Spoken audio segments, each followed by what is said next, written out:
समर्थ रामदास स्वामींचे शिष्य छत्रपती शिवाजी महाराज मोगलांशी लढत होते। शूरवीर महाराजांशी उघडपणे युद्ध करण्यास असमर्थ असणाऱ्या मोगलांशी अघोरी विद्येचा उपयोग करून महाराजांची एकांतात हत्या करण्याचा कट रचला।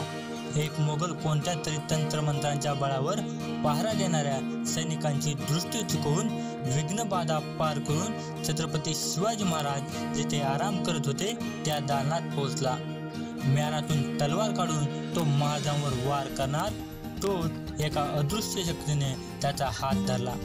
मोगलाला वाटले मी सर्वांची दृष्टी चुकवून जादू टोण्याच्या विद्येच्या बळावर इथपर्यंत पोहोचण्यात तर सफल झालो, पण आता ऐन वेळी मला कोण अडवत आहे त्याला मी लगेच उत्तर मिळावे। रक्षणापासून वाचून तुझा इष्ट तुला तिथपर्यंत घेऊन आला तर महाराजांचा इष्टही महाराजांना वाचवण्यास उपस्थित हजर आहे।